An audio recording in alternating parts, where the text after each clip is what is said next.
Right, sitting here with Paul Kamanga, the homecoming as he calls it. How are you feeling after this long time? Oh, I haven't seen you, we haven't been watching you in the ring for a very long time. How's the feelings? So a bit nervous because remember, it's not just the fight itself though, it's the whole camp towards, because there's feelings that comes with the fight camp. So nerves, excitement, and then you got the weight loss there. So it's everything that comes into play. But I'm feeling nervous, excited. I'm back. For a long time, I couldn't be bothered about boxing. I was undecisive about boxing. Obviously, in the past, boxing was everything because that's what I had.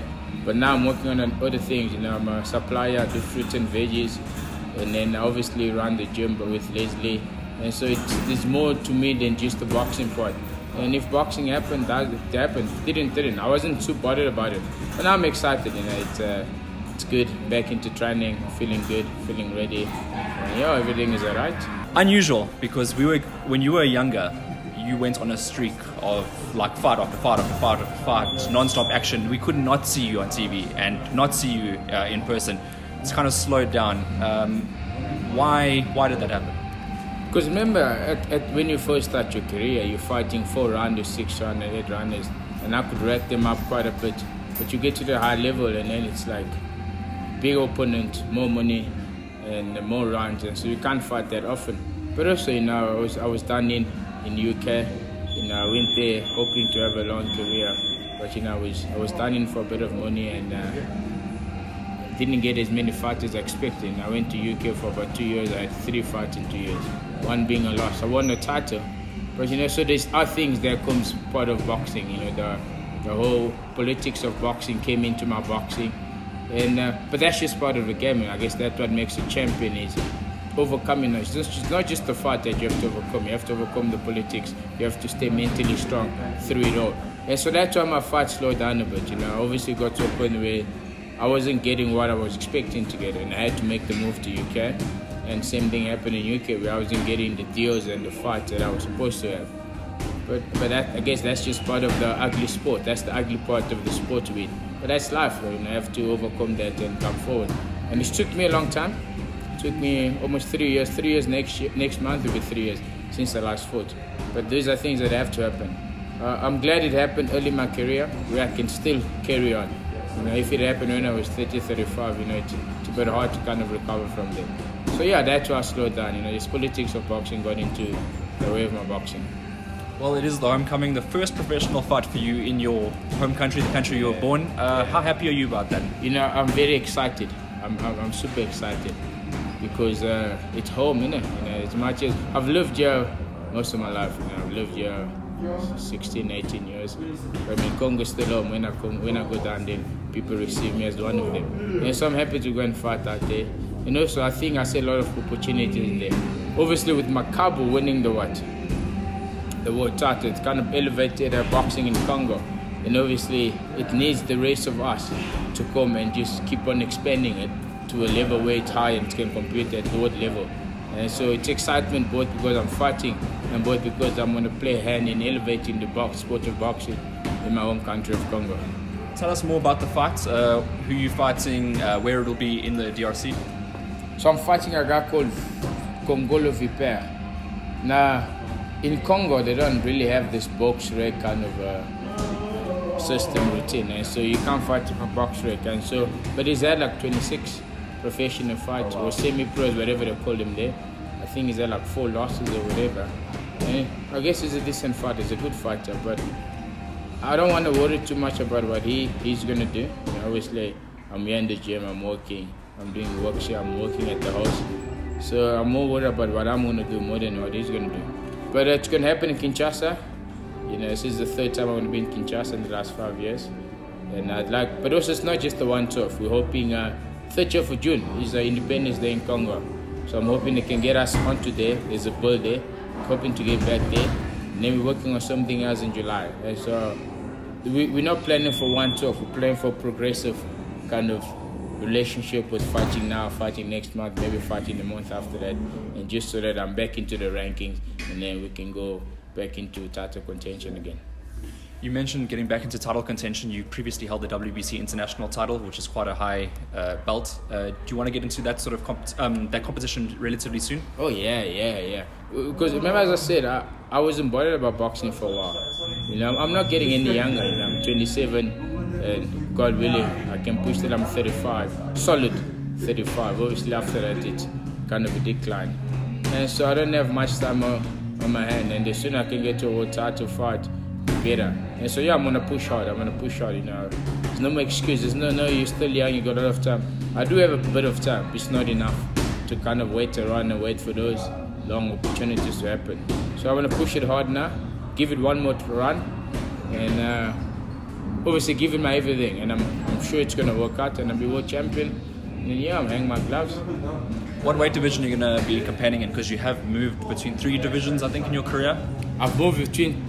You know what, we might say 3, because when I fought in Southampton, I fought, it's welterweight, but I weighed in at 68, because obviously you don't have to actually make the weight when it's an untitled fight. And so yeah, I fought super light, welter, and this whole catchweight kind of thing. So I'm gonna contest at welterweight, you know. But you know, in the past I said I'll never go back to super light, but if we get a huge opportunity, I think I'll try my best to go down there and fight a super lightweight. So never say never, but only if it's worth it. You know, I don't want to sit around and starve myself for an untitled fight or small title. Working out with Gert Stradum, how's the work been?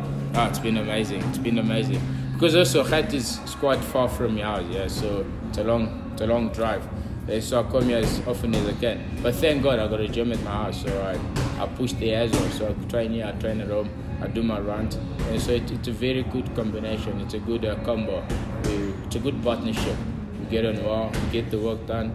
Gert's been in the game for a long time. He knows his things. I've been in the game for decent times. And so I know what I got to do. I'm a veteran in the pro game. And so I don't have to sit around and wait for someone to tell me what to do. I know what I got to do, and I do what I want to do. You mentioned fighting in the DRC and hopefully getting more fights going on that side there. What about South Africa? Do you still have ambition of fighting here? Yeah, of course. You know, my initial thought was obviously fighting in South Africa. But you know, we've had a couple of tournaments come on and then off and on and off and on and off. And it's frustrating, and because you're in camp, out of camp, in camp, out of camp. And also it frustrates you mentally. Gives you, because remember, as I said, I wasn't too bothered about boxing. And this just gave me more reason not to care about boxing. All right, if it happens, it happens. You know, you came kind of not bothered about it. If it happens, it happens. If it doesn't happen, it doesn't happen. Then you try and then you don't try. You know, your body goes through those stages. And so yeah, so if I can get a good fight here, why not?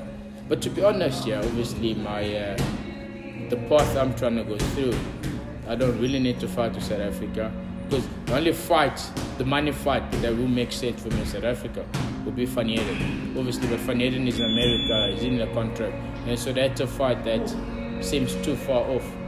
But if Mbenge is there, Mbenge spoke crap, so it was never initially my plans, but I need to get him for talking shit about me. Excuse my language. And so that's what other fight. Well, given that he comes through, this kid is fighting now. Yes, yeah, he's fighting Jabulani Mackenzie. He comes through Mackenzie. And so yeah, but you know, South Africa limits you, I think, to a point where guys fight. And if you look at great South Africans, they made it far in boxing. It was never, sadly, it was never really in South Africa. They've always had to go abroad and kind of search, chase the waters abroad to get those big title contention and title fight. And so yeah, that's what we're looking at. But if a fight comes to South Africa, hopefully it does. I'd love to, absolutely. Is that one of the reasons why you initially made the move to the UK? Was because the scene wasn't as big? And that's the thing, yeah. Obviously, you know my story with my fight at the time, and I obviously don't want to get into that. I don't want to implement people in my interviews, but I mean, I think most people do know what happened there. And that's the thing, you kind of hit the roof in South Africa at one point. And obviously, if there's 1 or 2 good fights, yeah, I'll take them. But I'm not planning to come back and kind of do the whole climbing up thing in Worcestershire, in South Africa, as it's quite limited to a point, to a level. Alright, we'll see it as how many rounds is this fight, by the way? 8 rounds. It's just an 8-round fight, and obviously get the rust off. Yeah. And I just want to get back into it. So it's an 8-round fight. What's your prediction for this fight? You know what, yeah? It's tough because I don't know who the kid is, but obviously with my training going on now, we're sparring in a very small ring, and so there's a lot of work that's getting done there. And I think if I put the pressure, 5th round, I think I'll put him away. I'll put the pressure. Not that I'm gonna hit him hard, just I'm gonna overwhelm him. Just gonna put pressure. And I do have decent power, so I think he's after the 5th, he might be like Billy Joe Saunders and just throw it in. And then lastly from yourself, Paul, do you have a thank you shout out for anybody? Oh hell yeah, always got thank you. You know what happened? I'll tell you a story, Heerden. In school, I've told the story many times before. Because remember, I grew up in a very poor environment, very poor family. So I used to sell chips and jiggies at school, jiggies and big bombs at school, just so that we can have a bit of money to eat at home and stuff like that. And one of the things I sold a lot was big bombs. And a couple of months ago, some of my clients actually own big bombs. So they obviously came on board and they're sponsoring me. So I'm sponsored by Big Bombs and Nexus Travel Agency. And so I'm blessed, I'm blessed. I want to say many thanks to Salish, Hammond, the guys from the Big Bombs and the travel agency. Appreciate it. Many thanks to them. And also, I think I just need to clarify something, coming back, having this run is not really for me. I'm trying to invest in the people that invested in me when I was young. These guys like Stephen Hodge, Kevin Liber, Jason, Anton Gilmore, Raymond Serpentin, and there's so many people, my family, and there's just so many people that invested in me and put their time and their effort in me. And so I feel like it's time to pay them back. I was sponsored by AH Electrical, there was Bulldog Project, there was Studio 88, and so it's all these guys that I'm trying to do this for, just not for myself anymore, because I go to a level where like staff boxing, I don't need boxing, but it would be unfair to them that invested so much in me and that I just give it up. And so this is for you guys, the guys I've mentioned and the million more that are out there supporting me. This run is gonna be for us, And also there was a poet and a stand-up comedian that kind of got me back into it. And so it's an amazing story. I'll write a book about it one day. But for now, this is not for me. I give up. I couldn't care less about boxing. But this is for you guys. Just wanna pay back for the effort, for the money, because some people put a lot of money in me, their time. And I love you guys. And thank you all. God bless you guys.